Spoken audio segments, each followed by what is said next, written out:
Petit Jornal. Inteligência e irreverência em doses diárias.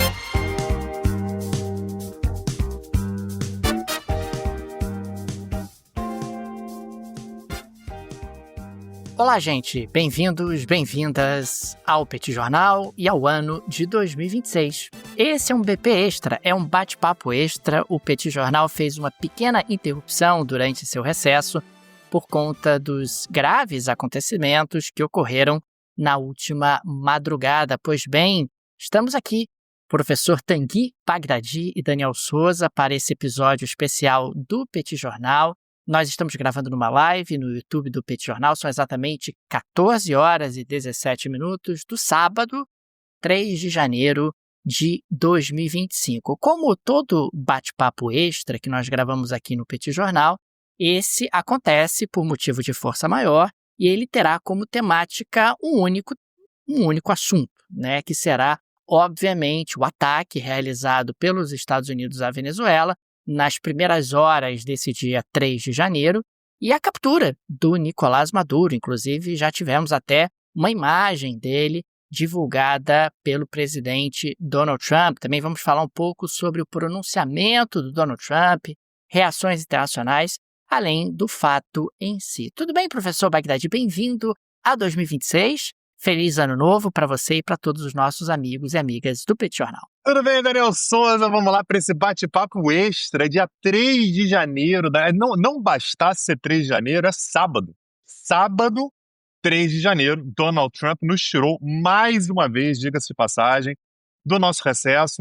Um prazer estar aqui. Quer dizer, enfim, confuso, né? Enfim, o mundo tá bastante confuso, mas a gente não podia deixar de estar aqui, né, Daniel, para falar sobre um assunto importantíssimo que mexe muito com a geopolítica, mexe muito com o Brasil, mexe muito com tudo, né? A gente pode dizer que esse é um daqueles fatos absolutamente históricos, né, que a gente vai presenciar por aqui. Deixo aqui as boas-vindas a todo mundo, deixo boas-vindas a todo mundo que acompanhou a gente ao longo do ano passado, a todo mundo que acompanha a gente nesse início de 2026. E, Daniel Souza, a gente estava brincando no nosso último episódio, né, na retrospectiva, que a gente faz aquelas nossas previsões e não costuma acertar nenhuma, né? Acertar não é lá o nosso forte, né? Mas a gente tem que dizer aí, Daniel, botar o ovo e cacarejar, né? Dia 3 de janeiro está cumprida uma das previsões que a gente fez na retrospectiva. Eu falei, minha previsão era: prepara aí que não vai demorar muito, os Estados Unidos vão fazer algum ataque contra a Venezuela.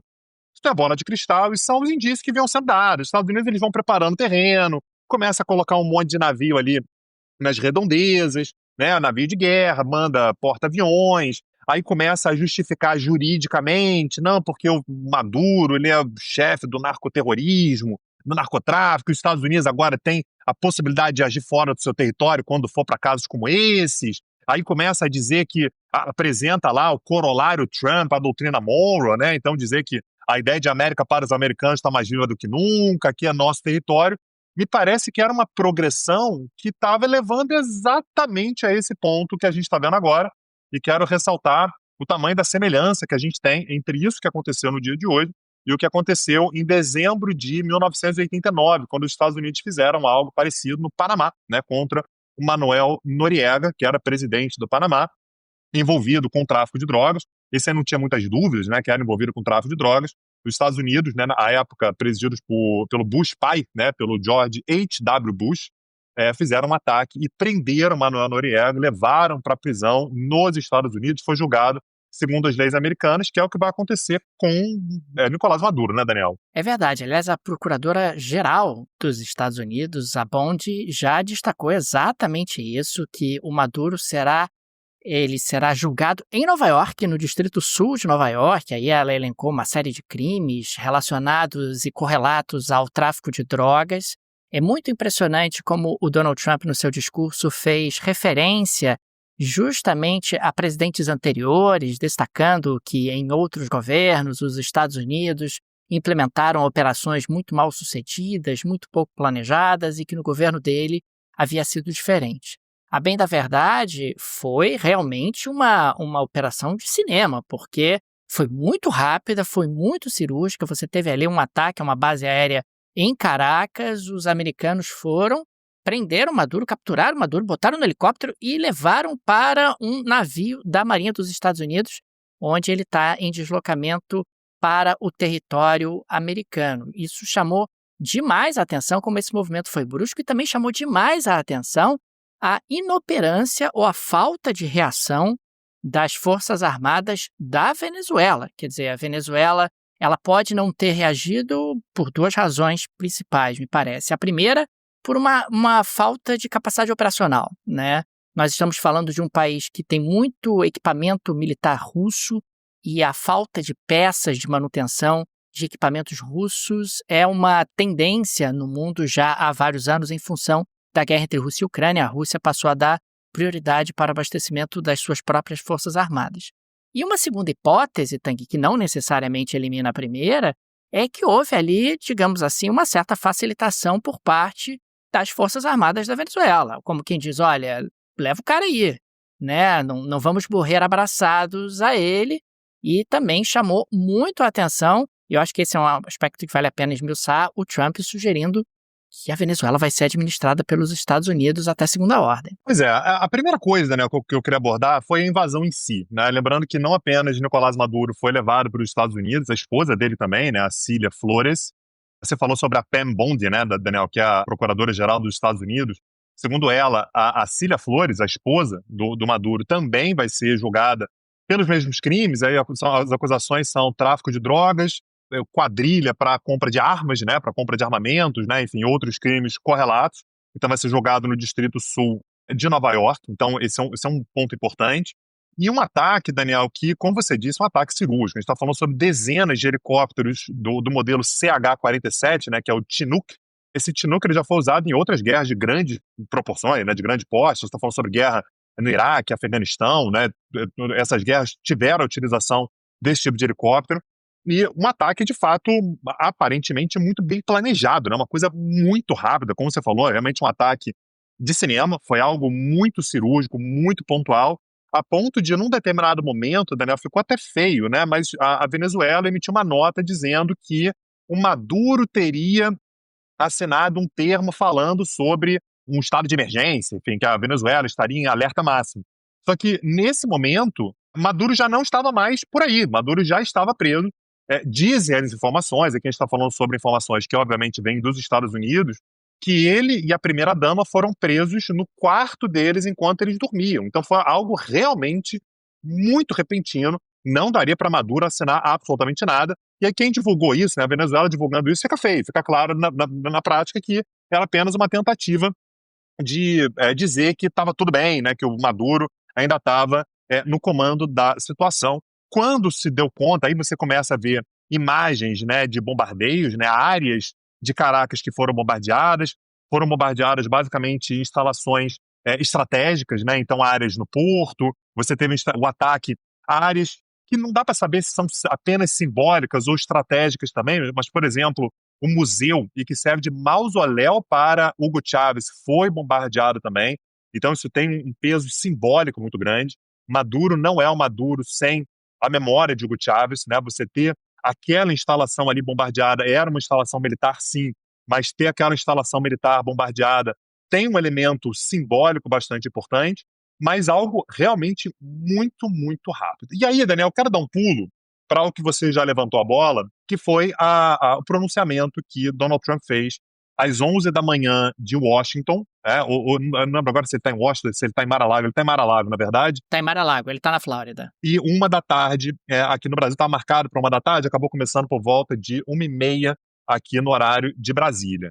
Ele falou algumas coisas, Daniel, que me chamaram a atenção, que naturalmente a gente vai ter que ver o que vai acontecer. Primeira coisa, ele comparou o ataque que os Estados Unidos fizeram à Venezuela, ao ataque nuclear ao ataque contra as instalações nucleares no Irã, que aconteceram no ano passado, em 2025. O ataque que matou Abu Bakr al-Baghdadi, que era o líder do Estado Islâmico, e o ataque ao Soleimani, que foi feito durante o primeiro mandato dele. Eu achei interessante que ele não mencionou Bin Laden, né, o ataque que matou Bin Laden. Por quê? Porque o ataque com Bin Laden foi com Barack Obama. É óbvio que ele não ia colocar essa Uma outra operação que foi muito bem sucedida, né, Tanguy? Que acabou sendo muito cirúrgica. Aliás, ele citou muitas operações mal sucedidas, mas não citou as bem sucedidas, entre elas essa do Osama Bin Laden em 2011.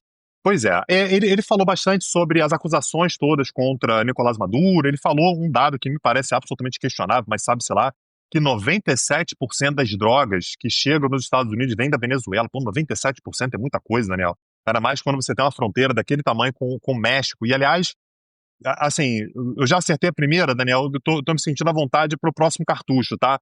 Mas me parece que agora não acho que vai ter uma operação militar, mas as atenções vão se voltar muito para a Colômbia. Ele já começou a falar bastante sobre a Colômbia e para o México, tá? Você já começa a ter integrantes do governo falando assim, agora o México, a gente vai ter que ficar de olho, o que vai acontecer e tal. Não acredito em operação militar no México, apesar de também não duvidar, mas não seria a minha aposta. Mas me parece que a Colômbia, que já está acontecendo, e o México vão ter que ficar ligados. Agora, desse discurso, Daniel, você quer falar? Você quer falar? Eu vou pro próximo ponto já. Não, eu queria falar só em relação ao discurso, um aspecto que me pareceu super importante, que foi o link que ele fez à segurança doméstica. Me parece muito claro que o Donald Trump, inclusive, quando coloca o Maduro para ser julgado por tráfico de drogas, ele tenta vincular essas operações na América Latina a alguém que é implacável com o crime organizado dentro dos Estados Unidos. E ele falou sobre isso no discurso, fez referência às tropas federais que estão em Washington, que agora Washington é uma cidade super segura, etc., e que todos esses elementos precisam ser levados em consideração. Ou seja, ele embala de maneira muito inteligente e vende para o público interno essas operações como sendo necessárias para garantir a segurança dos Estados Unidos. E aí entra justamente esse ponto que você mencionou, que México e Colômbia estão na sequência, porque México e Colômbia, aí sim, são fornecedores, ao contrário da Venezuela, pesados de drogas para os Estados Unidos e, consequentemente, isso acaba tendo reflexos domésticos. É claro que não é o caso do fentanil, que é que acaba sendo a grande epidemia que existe nos Estados Unidos. Agora, também é importante registrar, eu acho que esse é um ponto de partida interessante dessa análise, ninguém nesse podcast morre de amores pelo Maduro. Ele era um ditador, alguém que formatou, inclusive, uma cleptocracia na Venezuela, um regime absolutamente execrável que persegue pessoas, que levou a um êxodo de grandes proporções.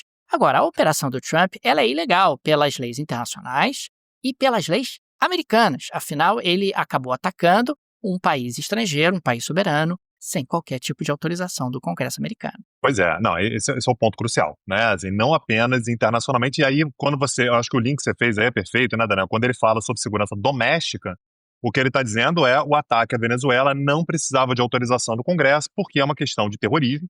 Desde 2001, a gente sabe que as leis para você combater o terrorismo nos Estados Unidos, elas foram muito alargadas, ou seja, se você diz que é terrorismo, o presidente dos Estados Unidos passa a ter liberdades maiores e você ainda liga isso à política doméstica. E aqui, só um adendo, Daniel, eu falei aqui sobre a fala dele, né, dos 97% das drogas que chegam nos Estados Unidos e vêm da Venezuela por mar. Tá? Isso é um ponto importante. Claro que as drogas que chegam do México são abundantes, mas chegam por terra. Agora, o ponto mais importante do discurso de Donald Trump, do pronunciamento que ele fez à imprensa é: vamos comandar o país até termos uma transição completa de poder. Esse é aquele tipo de frase, Daniel, que abre mais pontos de interrogação do que pontos finais. E eu não faço a menor ideia do que ele quer dizer com isso. Ele está dizendo que os Estados Unidos vão controlar a Venezuela até uma transição completa acontecer. Tem vários elementos aqui, Daniel, que eu queria explorar. Uma outra coisa que ele falou também, que me parece que vai exatamente na sequência, é que empresas de petróleo americano, eu acho interessante porque o Trump ele é muito maduro, ele é muito transparente, né? Maduro não, aliás está longe de ser maduro, mas ele é muito transparente, Daniel, e ele fala coisas que outros presidentes americanos não falariam. Mas ele diz textualmente que as empresas americanas de petróleo vão entrar no país e reconstruir a estrutura petrolífera do país, tá? Não tem conversa e tal. Então, um ponto que é um ponto de interrogação, a gente não faz a menor ideia do que vai acontecer, o que os Estados Unidos estão planejando daqui para frente. Me parece que há um plano, só que esse plano não está claro ainda, a gente não tem como saber ainda o que vai acontecer. Alguns elementos a gente ainda vai ter que ver, Daniel. O primeiro deles é como é que está a estrutura de poder dentro da Venezuela. O Maduro caiu e a gente não sabe ainda, por exemplo, como é que o exército vai reagir. A gente sabe que o exército era fechado com Maduro, mas não era fechado com Maduro por uma questão ideológica, por uma questão de crença, de abraçar o Maduro. Eu estou com Maduro para o que der e vier. Era uma questão de interesse. O exército venezuelano, ele era muito fechado com o Chávez. O Chávez, claro, no auge do poder, o Chávez era considerado um dos deles, ele era o militar. O Maduro, não. O Maduro, ele segue uma tendência do Chávez, mas o Maduro está ali meio emprestado. Qual o efeito disso? Ele tem que ceder o país para os militares. É claro que os militares vão querer ficar com o Maduro. O Maduro está fazendo nosso jogo, o Maduro está junto com a gente. Mas o que vai acontecer com os militares daqui para frente, né? Esse ponto me parece super importante, que é projetar o futuro. Uma coisa que ficou muito clara nos últimos meses é que havia uma hesitação por parte das empresas petrolíferas norte-americanas de realizar vultosos investimentos na Venezuela nesse período que seria o período pós-Maduro. Estava muito claro o que o Donald Trump queria fazer na Venezuela e as empresas de petróleo foram convidadas desde o início, desde o momento olha, vou derrubar o Maduro, me parece que a negociação era mais ou menos nesses termos, e vocês vão ter que investir na Venezuela, até porque a gente precisa trazer de volta tudo aquilo que foi roubado de nós. Aliás, o J.D. Vance disse isso com todas as letras, né? Que o petróleo roubado, ele precisa ser devolvido para os Estados Unidos, e aí está fazendo referência a nacionalizações e expropriações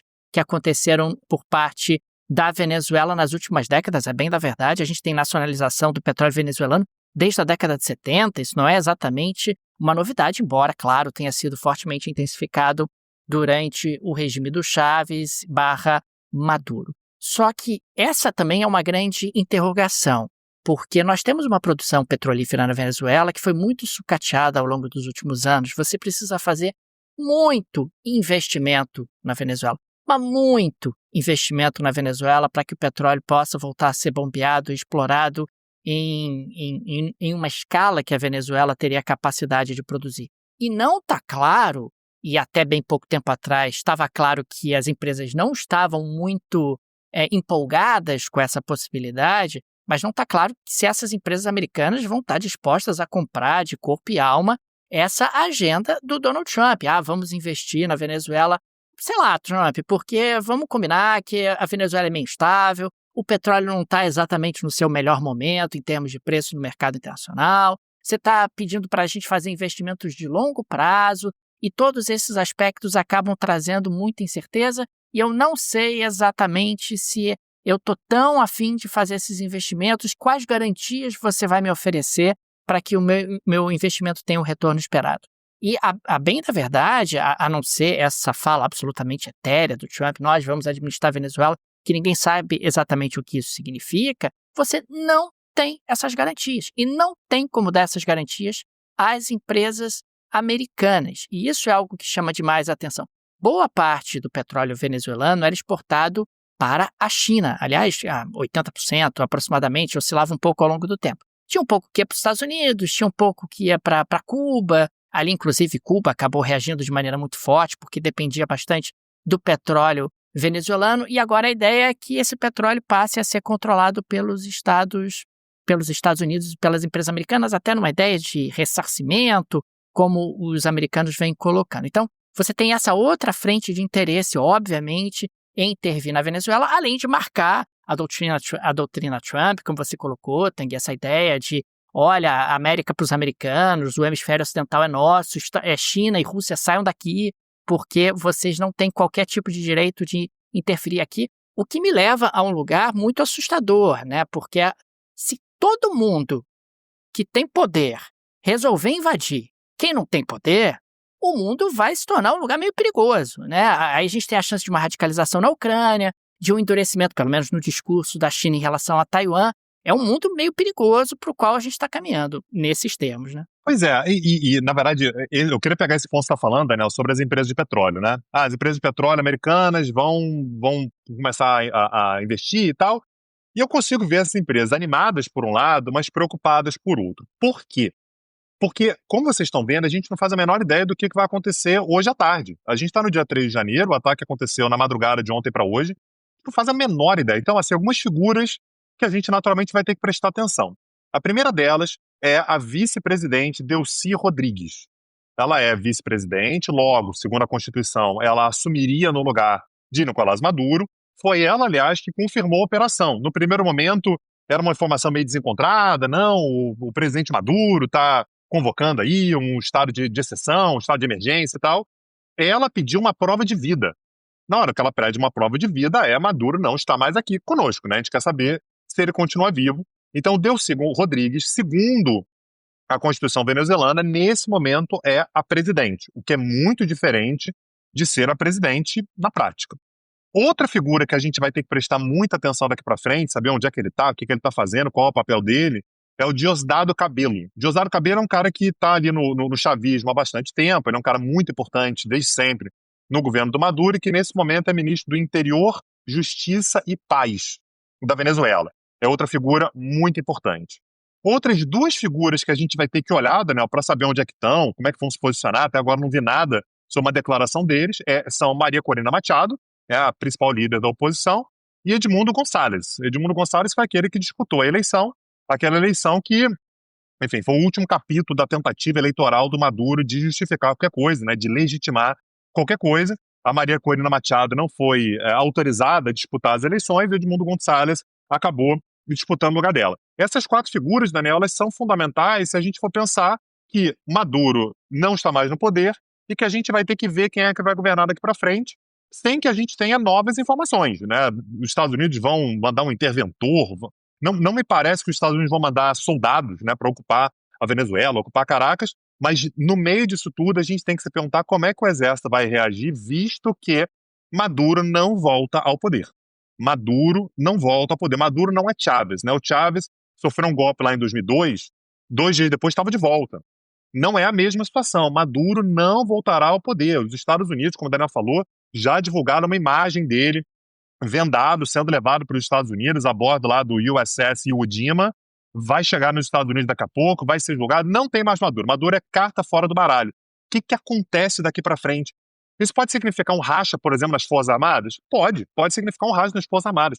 Não estou dizendo que vai acontecer, mas tem humores que estão sendo vistos ainda que me parece que muita gente na Venezuela ainda não faz a menor ideia do que vai acontecer. Não dá para cravar ainda o que vai acontecer com o poder na Venezuela, principalmente a partir do momento em que Donald Trump dá uma declaração dizendo: nós vamos administrar a Venezuela, o que é muito forte a ser dito, né? Acho que a gente vai ter bastante trabalho nos próximos dias para entender como é que vai ser essa configuração de poder dentro da Venezuela. O futuro do Maduro é o futuro Noriega, né? Ele vai apodrecer numa cadeia nos Estados Unidos, pode ser que ele eventualmente seja solto daqui a muitos anos, como Noriega acabou sendo solto, etc., mas me parece que esse é o futuro do Maduro, ao contrário, inclusive, do que ele tentou sinalizar num determinado momento: olha, me arruma aí, eu, quem sabe, posso ir para o exílio num país aliado da Venezuela. Também, poucas horas antes, inclusive, desse ataque, você teve ali uma notícia de que o Maduro teria sinalizado ao governo americano que estava disposto a abrir todo o setor de petróleo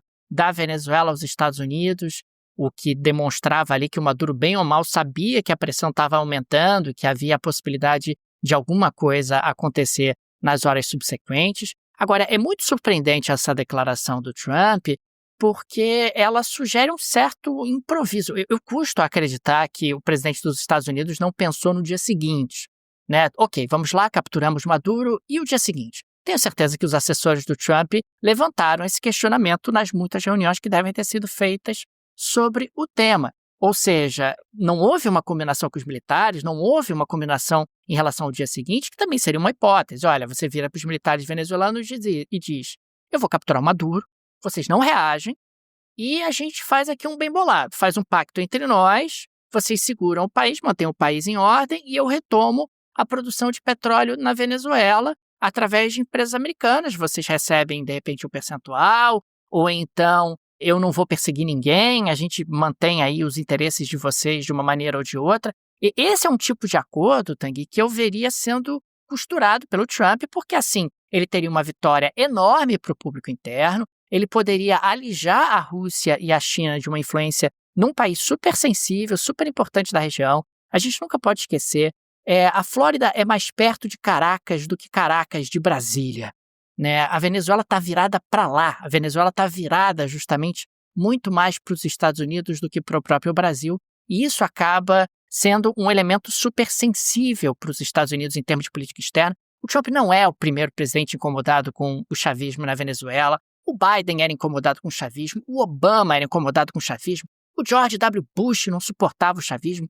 Então, essa questão venezuelana é algo que está ali, digamos assim, fermentando nos Estados Unidos há muito tempo, como sendo algo que tem que ser resolvido de uma forma ou de outra. E aqui, claro, a gente está pensando com a cabeça de quem está no poder nos Estados Unidos e considera que isso teria que ser, de alguma maneira, resolvido para o melhor interesse dos americanos. Mas, de qualquer maneira, vamos ver o que vai acontecer nos próximos dias. Será que essa declaração do Trump é apenas uma declaração meio etérea? Porque, ao mesmo tempo, ela me parece meio humilhante para os militares venezuelanos, porque os militares venezuelanos agora vão aceitar um tutor, digamos assim, dos Estados Unidos, ou que os Estados Unidos estejam ali tutoriando, de alguma maneira, a Venezuela. Para eles é meio humilhante, a não ser que eles estejam tão fragilizados que eles digam, beleza, a gente aceita esse acordo, é melhor esse acordo. Foi bom enquanto durou. Foi bom enquanto durou, pode ser com esculacho, beleza, mas pelo menos o Trump não vai bombardear a gente, pelo menos a gente não vai ser preso, pelo menos a gente não vai ser expulso aqui das nossas posições de poder. Deixa o Trump falar o que ele quiser, deixa as empresas americanas entrarem aí e a gente, bem ou mal, controla o país e vai construindo um acordo dentro do cenário que é possível daqui para frente. Pode ser também uma possibilidade, olhando para tudo que está acontecendo nessas últimas horas, mas acho que os próximos dias vão ser fundamentais. Até porque a gente não sabe muito qual vai ser a reação popular também, né, Tang? No primeiro momento, a reação popular me pareceu meio de choque. Ninguém se mexendo, nem a favor nem contra. Né? O que está acontecendo? Quem está no poder? Né? É a vice-presidente? São os militares? A vice-presidente chegou, né, a exigir uma prova de vida do Nicolás Maduro. Num primeiro momento, me parece que ela estava tentando puxar para si o poder. Dizer, não, eu estou no comando, eu tô segurando o país. Só que ela é uma chavista radical. Ela, o marido dela é presidente da Assembleia Nacional. Não me parece que o Trump vai permitir que ela continue no poder, porque ali ela seria uma sub-Maduro. Quer dizer, ele não permitiu Maduro, vai permitir a sub do Maduro. Também é algo que seria estranho caso fosse mantido dessa maneira. Mas nas próximas horas acho que muita coisa vai acontecer, inclusive observar como é que a população venezuelana vai reagir. A informação que a gente tem, inclusive, é que a proposta de Maduro era essa, né? Eu saio do país e deixo a Delcy Rodrigues no poder. A chave é meio que ela vai ficar no poder, ela vai cumprir os meus compromissos, né? Você mantém ali uma estabilidade, os militares ficam mais ou menos satisfeitos, não? A Delcy Rodrigues, ela vai estar aqui, ela vai cumprir tudo aquilo que eu prometi, e os Estados Unidos não aceitaram. Me parece também, Daniel, que aí eu queria olhar um pouquinho para a geopolítica, né? Olhar para um cenário um pouco mais amplo, que os Estados Unidos queriam uma operação militar como essa. Era isso que eu vinha falando ao longo das últimas semanas. Em dezembro eu falei isso inúmeras vezes aqui no Petit Jornal. Demonstrar força, né? Que é uma operação dessa. Ele precisa de uma operação dessa. Ele está falando sobre essa operação há muito tempo. Uma saída sem guerra, ele já podia ter conseguido há muito tempo. Maduro, ele já sabia, ele não ia a lugar nenhum, Daniel. Era um homem morto andando, né? Não tinha para onde ir. Maduro não tinha para onde ir. O Maduro já tinha oferecido essa vitória pro Trump. O Trump, eu saio. Só tem que ver aqui, eu saio, será que eu posso ir para algum lugar que seja seguro para mim, para minha família? Vamos dar anistia para quem tá mais próximo a mim e tal. Deixa eu levar um dinheiro, né? Deixa eu ir pra Rússia, pra Cuba, sei lá pra onde. Qualquer lugar. E a posição do Trump não. Essa operação militar é minha. Sou eu que vou fazer isso. Me parece que o Trump ele queria meio... Eu quero a sua foto, né? O Obama tem um Bin Laden. Eu quero essa também. É essa que eu quero. Eu quero o Maduro vendado dentro de um navio sendo levado para os Estados Unidos, deposto. Eu preciso dessa imagem. Essa é a imagem de força que eu consigo mostrar.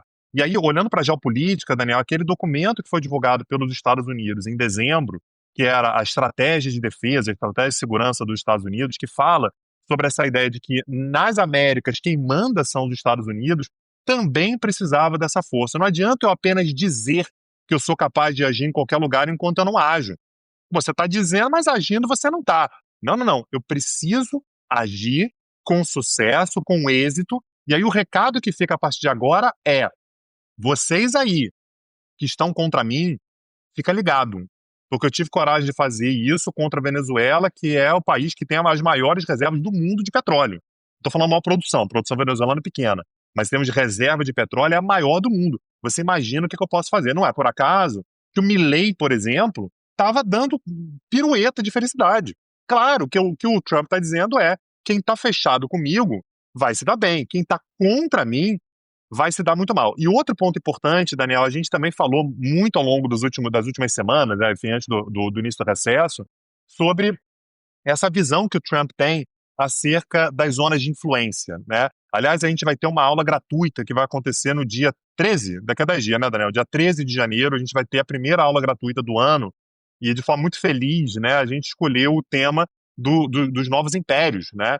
A lógica do Trump é: as Américas são meu império, logo, eu não quero presença aqui de China comprando petróleo e não quero presença de Rússia sendo aliada. Aí um é com uma aliança econômica, que é a China comprando petróleo, e a Rússia como aliada política da Venezuela. O que o Trump está fazendo é, ele está apagando os dois. E meio que a promessa que está implícita, Daniel, é: vocês podem reclamar. A Rússia, aliás, reclamou, né? A Rússia deu uma declaração dizendo, é engraçado, né? A Rússia dizendo, tá invadindo aí, pô, não vai ficar invadindo o vizinho, não pode acontecer isso, pô, que absurdo ficar invadindo os outros. Mas o recado é: ô Rússia, vamos fazer o seguinte, você reclama aí. Ô China, reclama aí também. Não tem problema, você reclama aí. Agora, eu também vou começar a pegar leve com vocês aí, ô Rússia. Pô, você tá vendo que eu tô sendo teu camarada aí com relação à Ucrânia, né? Eu vou fingir que não vi, vou deixar a bola passar. E aí você pega um pedaço da Ucrânia aí. Ô China, Taiwan não posso te dar. Ih, fica ruim pra caramba. Agora, você vai se armar aí e tal, e faz parte. Vamos dividir o mundo dessa maneira, e dessa maneira, portanto, fica estabelecido quem é que manda em cada quadrado do mundo. Agora, exatamente como nós havíamos previsto também, Tang, Rússia e China responderam de forma absolutamente protocolar, né? Ai, ai, ai, hein, Estados Unidos, vi aí o que você fez na Venezuela, hein? Errado isso, hein? Ficar invadindo o coleguinha, agredindo o vizinho, mas, ok, também não vou matar ou morrer por conta da Venezuela. E apenas registrando, Tang, saiu até mais cedo e muita gente repercutiu, a Reuters é a fonte original, que a Delcy Rodrigues, a vice-presidente da Venezuela, estaria na Rússia, teria fugido para a Rússia, e nesse sentido o país estaria acéfalo nesse momento. Ninguém sabe exatamente quem está no comando da Venezuela, claro, confirmando-se essa informação da Reuters de que a vice-presidente venezuelana teria deixado o país e ido se abrigar na Rússia, o que me parece bastante racional do ponto de vista dela, né? Afinal, se o Maduro foi capturado, a chance dela ser capturada, ser morta, ser entregue, sei lá, ela teve ali uma janela de oportunidade e, se a Reuters estiver correta, ela aproveitou essa janela de oportunidade e acabou deixando também o país, o que significa dizer que nós temos ainda mais instabilidade e imprevisibilidade na Venezuela nesse momento. E outras informações, Daniel, eu queria falar também sobre a reação de alguns outros países aqui pela região, né? Países colados ali na Venezuela. A primeira delas, que eu achei até engraçado, foi Trinidad e Tobago. Trinidad e Tobago falou assim: os Estados Unidos, pô, maneiro aí, legal, parabéns, pô, isso tinha que ser feito, mas eu não tive nada a ver com isso, hein? Não tive nada a ver, eu gostei, mas não participei. Trindade e Tobago, colado na Venezuela, tem uma distância ali de 10 quilômetros em relação à Venezuela, tem ali um pequeno estreito, né, que essa nação acaba tendo em termos de proximidade com a Venezuela. E o outro que se manifestou também, óbvio, e aí a gente já explicou aqui o motivo também, foi a Colômbia, né? A Colômbia mobilizou tropas para a fronteira com a Venezuela depois dos ataques com os Estados Unidos. E aí eu sei que tem gente que vai falar assim: pô, mas a Colômbia vai mobilizar tropas para a fronteira, vai o quê? Querer conter os Estados Unidos?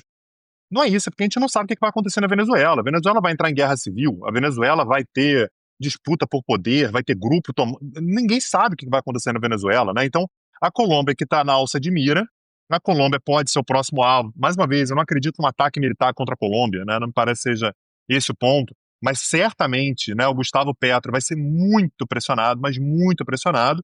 Então, o governo da República da Colômbia demonstrou preocupação e tal, disse: olha, não poderia acontecer, e foi uma posição mais ou menos parecida com a do Brasil, né? O governo brasileiro convocou também uma reunião de emergência hoje de manhã para discutir o ataque e tentar imaginar o que faz daqui para frente, e condenou o ataque. Um ataque como esse não pode acontecer, uma violação da soberania. O Brasil tem muita razão, aliás, de estar preocupado, Daniel. A Venezuela é um país com quem o Brasil tem fronteira, uma fronteira grande, uma fronteira importante, fluxos de refugiados eventualmente vão inundar sim a Colômbia, mas vão inundar também o Brasil. Você tem toda uma questão fronteiriça, de estabilidade, tudo, que pode preocupar o Brasil. Então, essas são as impressões que a gente pode ter nesse primeiro momento, né, Daniel? Pô, tem muita coisa para acontecer, mas muita coisa para acontecer. Sabe-se lá, né, em que momento que a gente vai voltar com isso aqui. A princípio, a gente só voltaria na próxima quarta-feira. Estamos interrompendo esse recesso aqui. Gente, eu tô em Boipeba, na Bahia. Mal tem internet aqui. Se a internet tiver, o som não tiver ficado lá, essas coisas, é porque a conexão aqui foi a que deu para encontrar. Mas talvez, né, nos próximos dias, né, Nelson Souza, a gente tenha que gravar novos episódios. Enfim, a gente vai ficar atento às necessidades, não é isso? É isso, mas na pior das hipóteses, ou na melhor das hipóteses, pensando aí, nós retornamos na próxima quarta-feira, né, às 21 horas, nós vamos gravar o próximo bate-papo, o primeiro bate-papo de 2026. Fica aqui o nosso enorme agradecimento aos amigos e amigas que prestigiam o Petit Jornal, a todo mundo que nos enviou mensagem no dia de hoje, que lembrou da gente nesse momento de confusão, de convulsão internacional. Fica aqui também o nosso enorme agradecimento aos apoiadores e apoiadoras do Petit Jornal, vocês que ajudam a manter o nosso projeto de pé. O Petit é uma mídia pequena, não tem aí o suporte de um grande conglomerado de mídia, nem de uma grande produtora, e por isso a ajuda de nossos apoiadores é tão importante, e por isso registramos aqui o nosso agradecimento a cada um deles. São eles que em grande medida viabilizam a produção desse conteúdo. E fica também o convite, se você gosta do nosso projeto, no descritivo desse episódio tem várias alternativas para apoiar o Petit Jornal. Tem a chave Pix para apoiar o Petit Jornal, uma forma prática, instantânea de apoiar o Petit. Dá para ativar a chave, inclusive na sua versão recorrente, né, o Pix recorrente. Tem também o link para o Apoia-se, o link para o Patreon, se você vive no exterior. Uma dessas alternativas certamente será confortável para você. Aliás, a gente só está voltando aqui no dia 3 de janeiro por causa dos apoiadores, né, Daniel? Permitem que a gente tenha esse grau de prontidão aqui, né? Então a gente acaba se direcionando bastante para o Petit Jornal, que é o projeto que a gente ama, né? A gente já vai fazer 10 anos, né, esse ano agora. E é um prazer ter vocês como apoiadores. E a gente tem o nosso outro projeto. Você está com saudade da gente? Acessa lá, petcursos.com.br. Aliás, tem um curso super recente, muito recente. Não tem um ataque ainda, tá, gente? Não deu tempo ainda. Mas sobre a Venezuela, né, que a gente ofereceu faz muito pouco tempo. Tem aula sobre Venezuela, sobre Colômbia, Panamá, Nicarágua. A América Latina está lá entre as nossas prioridades. Aliás, tem vários cursos sobre a América Latina, vários cursos sobre geopolítica, né, de uma forma mais ampla. petcursos.com.br. Daniel Souza, nos vemos. Um abraço, até a próxima. Valeu. Tchau, tchau. Petit Jornal. Inteligência e irreverência em doses diárias. Acesse www.petitjornal.com.br.